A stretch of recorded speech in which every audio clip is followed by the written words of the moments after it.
Welcome to the Scrap Down podcast. I am your host, Big Bang Mike. This is the show where we recap a fight that I trained a fighter in, that I had a hand in training a fighter in, or maybe I just cornered. Today we are going to be looking at Mike Allen's first fight ever. You may remember Mike Allen from when he appeared on the last episode, not the last episode of the Scrapdown, but the Fight Cherry, the show that we when we go over the pre-fight interview of a first-time fighter.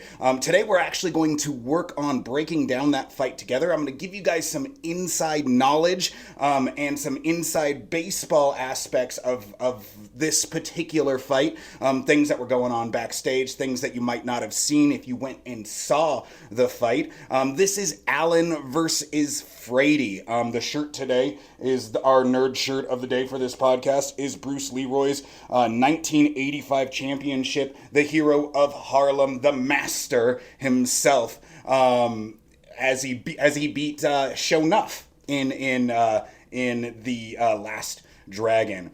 So without further ado, let's go over Mike Allen's fight together. Let's see that what we can go together as far as like the insides go. Okay, so let's do some movie magic right here. Boom, and we should be going. Look at this, picture in picture, guys. I'm getting good at this. So when it comes to, first of all, we're going to be reviewing this without sound, mainly because I don't want to step on any copyrights when it comes to SteelFist. But this is SteelFist Fight Night. If you want like full sound, full coverage, you can go ahead and go to their website. It's either Blitz with twosies.tv or SteelFistFight.com. You'll be able to get this unedited and without my beautiful voice, but I don't know why you would need this. So when we are breaking down this fight here, we're looking at a man by the name of Justin Frady. Now, Justin Frady actually was a bit of a last-minute replacement for Mike. When you do amateur fight tournaments, especially like first-time fighters, it's not uncommon for you to have like a replacement fight sort of last minute. A lot of people think that they want to fight and they set up this fight and they start working for this fight, but when it actually comes to showing up for the fight, less so. But I really respect Justin Frady for coming in here and taking on this fight last minute. When this does happen, however, it does mean that you end up getting a fighter with some fight experience. And Justin Frady does have one fight under his belt. It was a pretty quick loss for him, so we didn't get to see much from him. We don't know much of him.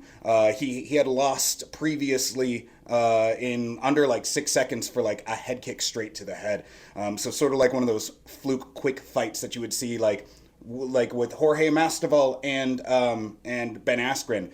That doesn't mean that Ben Askren wasn't good. It just means that he had a bad draw. And here Mike is walking out to a song that which I cannot pronounce, but we call him the Rag'in Pagan for a reason. It sounds like this was a Danish-style pagan song, so it worked really well. I think the name translates to basically the act of breaking through the shell of an oyster. I think Vikings probably used it to like break through shield walls and stuff like that. When we're going backstage, we were warming up Mike, just getting him in the zone, getting him in the vibe of things. When you are warming somebody up backstage, I mean, there's nothing that can happen in that little room, and I told this to him, there's nothing that can happen in that little room that's going to change the outcome of this fight. Like all of those skills, all of those aspects, they've already been kind of trained and honed over the course of the last 6 weeks in fight camp.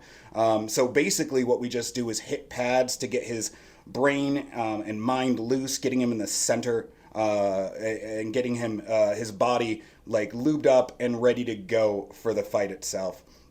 But yeah, so big ups to Justin Frady for taking this fight last minute. And remember, you can always, if you want to know what Mike was thinking pre-fight, our Fight Cherry podcast, which was a podcast before this one, will help you get in the mind of Mike Allen before that happens here.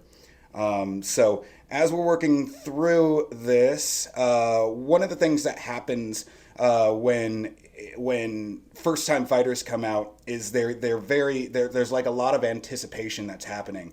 And when you have a coach such as I, who has done this before and understands that, you understand that people kind of want to come in and make this happen, and that's what Frady did, predictably. It's not something you can really control. Mike Allen, he's had some experience under pressure. He's got a veteran soul about him. So our goal going into this first round was mainly just to stay calm, stay chill, and allow his opponent to kind of have that adrenaline dump, I should say. So you're going to see Mike taking a bit of damage here in that first round. And I wouldn't say that that was necessarily planned, but the game plan was to go in there, play a reserved game, and allow his opponent to kind of dump some energy on him, try to get him down in the first round. Also, Mike is not unaccustomed to pain. He has a tolerance for it, which is good. Which is good for a first-time fighter. I mean, it's good and bad, but it's good for a first-time fighter. So you're going to see Mike kind of just stalking in, making sure that his opponent puts out a lot of time, puts out a lot of effort, puts out a lot of energy. Mike tends to grab a lot, as you saw on the Fight Cherry podcast. He is a fan of Muay Thai. He is a fan of knees. He's a fan of clinch work and grabbing somebody into that clinch work. I don't think in this fight that you see a lot of like wrestling. You'll see it go to the ground, but not necessarily a lot of wrestling. There, Mike takes a couple punches, eating some of that energy out of his opponent, trying to get him into the second round where Mike can do a little bit of damage. There is a specific style or a specific move that Mike wanted to get in the fight. You'll see it here. Badoom, Suplex City. Boom goes the dynamite. So if you saw, Mike really wanted to get one of those suplexes, so we drilled in fight camp a lot, that sort of like duck under the arm and taking the back into that suplex. Now, when it comes to amateur fights here, the commission and the referees, they're very cognizant of this being people's first-time fights. So if you're a first-time fighter out there, Mike has the opportunity to really end this fight if he wanted to. All Mike really had to do was kind of unload on a fury of punches from the top, and the referee is likely to stop that fight on a first-time fighter, just due to the volume and the fact that the fighter on the bottom isn't necessarily responding in an athletic way. So if Mike wanted to end the fight, he could have just unloaded there. I know that Mike really wanted to get more than one round in for this fight. So I maybe we'll talk about this on the post-fight clink, but he really could have ended it in that first round if he wanted to. I think I'm telling Mike right here that we didn't expect Frady's arms to be as long as they are, and he's got a lot of reach on Mike. You don't really know these fighters that kind of come in. You only just kind of meet them at weigh-ins. So I'm telling Mike to utilize his teep a bit more, because his arms are super long, and I don't think that Mike is good or has his range down as well. Frady's got some good arms. He's a talented kid, and he's strong and scrappy. So we want to make sure that we're utilizing our kick distance. Here's that awesome suplex again. Hopefully Amanda Lynn, the photographer for the event, got a good picture of that. Now, the downside of doing something like this, like I believe that Mike did, in not just finishing the fight, is very realistically, you might not find yourself in a situation like that again, right? So a lot of the times in fights, when you find yourself in an advantageous position, you want to make sure that you end that fight if you can. There's that teep. I was telling Mike to use that teep. Frady has a very Taekwondo style hip forward stance, which is making some of the more straight movements that Mike really likes to do because of his affinity for Muay Thai a little bit harder to accomplish. But Mike's still doing pretty well. He's still keeping that zone. I think that he's a little tired, but we definitely saw that adrenaline dump that we were talking about in that first round with his opponent, right? That he came out super strong, a bit of a Balrog of punches, right? But now you can see his punches landing a lot softer, and Mike's a little bit more comfortable going in because even when the strikes are landing, they're not landing quite right. Frady jumps for a bit of a guillotine here. I screamed out of the corner. Mike jumped those legs. Frady didn't take those, control those hips, so that's not something that he was worried about. Mike here, this is funny, Mike here is alerting the ref that the mouth guard is out, allowing Frady to get back in, getting that mouth guard back in. We're here definitely to win fights and do some damage, but we don't want to. We're not here to cause permanent damage. Once again, Mike should be able to finish the fight here with volume, but Mike is the type of person that likes to make people suffer, and that's okay. We all agreed to this. This is all consenting. We have contracts. There is a safe word in this situation. It's not a safe word, but a safe movement. You can tap, and it all stops. It means you lose, but when you tap, it all stops. I would like to see Mike kind of put a little bit more hip pressure down here. This is a time where Mike can rest and gain his breath, but this is also time for Frady, his opponent, to rest as well. If Mike puts pressure down through the hip in a situation like this, it prevents Frady from being able to breathe while allowing Mike the time to be able to get his breath back. A little bit disappointed by this reversal here. Mike got caught in a little bit of like an arm trap where Frady rolled him over. We did drill this position a lot in camp. I think that Mike needs to keep his hands up and post to the elbow if he wants to slide out from underneath him. This is all easy to say in retrospect, but not necessarily easy to do in the moment. But that's where Mike's situation was at. He should have arm posted there. He ended up getting the sweep reversal anyways, taking his position on the top once again. I think that Mike is trying to get his gas back a little bit. You got to remember that Mike is a super talented martial artist. He's a super aggressive fighter, but he is 38 years old. So these types of events aren't necessarily designed for people who are a little bit older in that respect. And he's fighting somebody who is 23 years old, so like 14 years his junior. What I'm telling Mike right here is something that you're going to see in the video.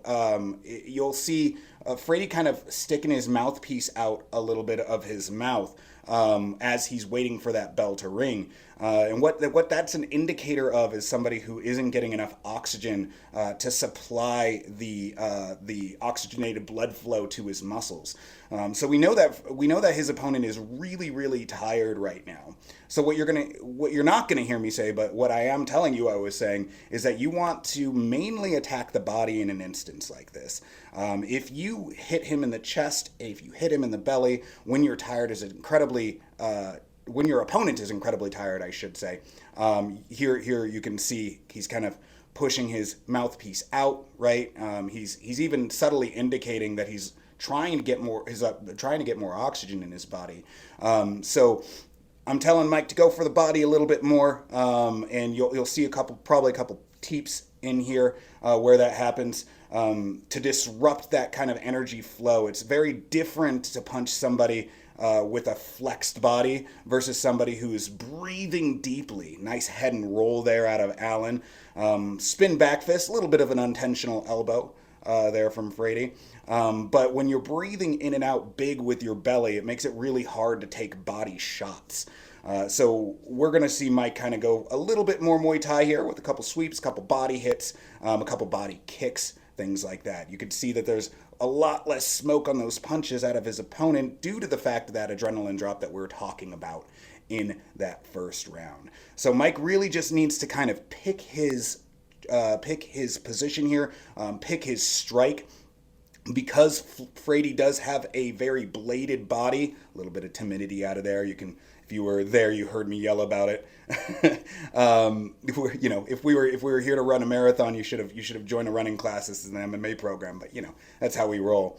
But all we need to do is pick one good body shot out of this position because of how tired and fatigued our opponent is.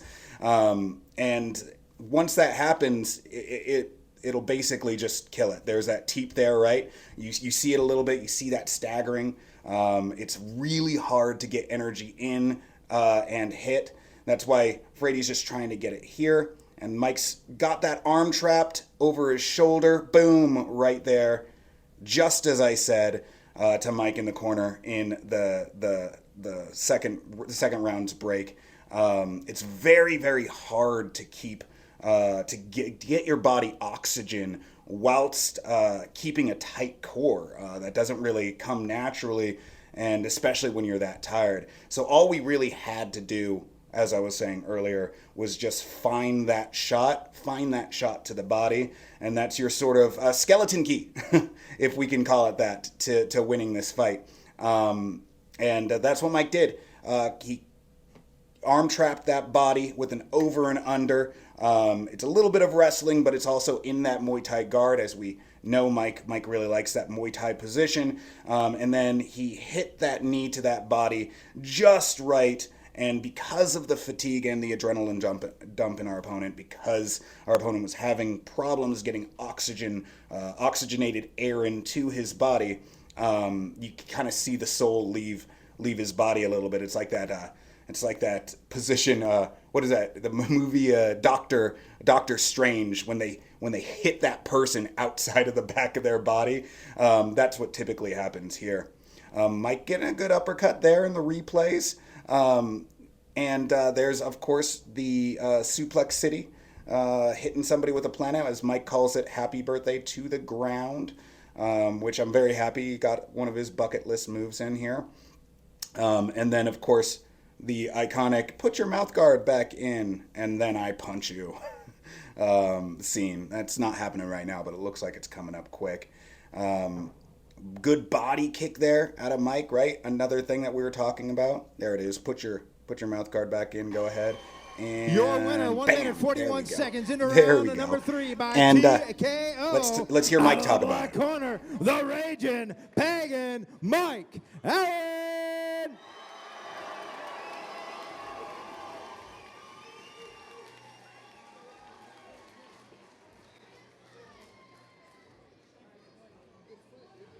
Mike, let me get you over here. Great performance, my friend. Great job. Is that how you expected it? That's what I was trying to go for. It was a beautiful knee to end it. Who's this little girl you got here? It's my daughter. What's her name? Amy. Hi, Amy. How was that seeing Dad do that? Good. It was a great knee, huh? Yeah. I agree. Is there anybody out there that you want to thank? Family, sponsors, friends? Yes, sir. I want to thank my family for supporting me, especially my wife and my kids for tolerating me being hungry. I want to thank my corner and my coach, Big Bang Michael Lasky, OMA Combat Club. And I want to thank all of my friends that bought a bunch of tickets and all my friends abroad that are watching this on the pay-per-view service. All right, everyone. Well, we're going to see you back in this SteelFist cage. I'm sorry, one more time. Are we going to see you back in this SteelFist cage? Not for a hot minute. Well, we hope to see you back. I enjoyed it. Everyone, can I get a big round of applause for Mike Allen?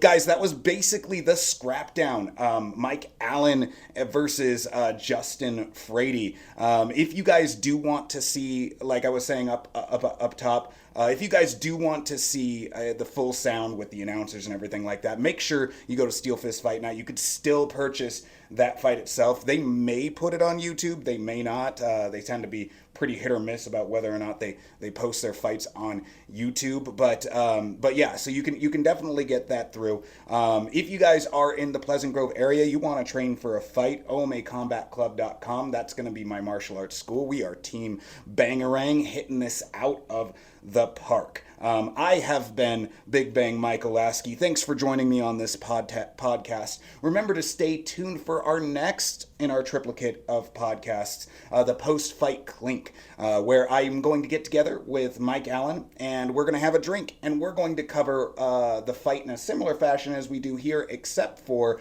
we're going to get a lot of Mike's insights as well. Think of it as a post-fight interview. Once again, I've been Big Bang Mike. Make sure you like and subscribe and do all that stuff you're supposed to do. Have a good day.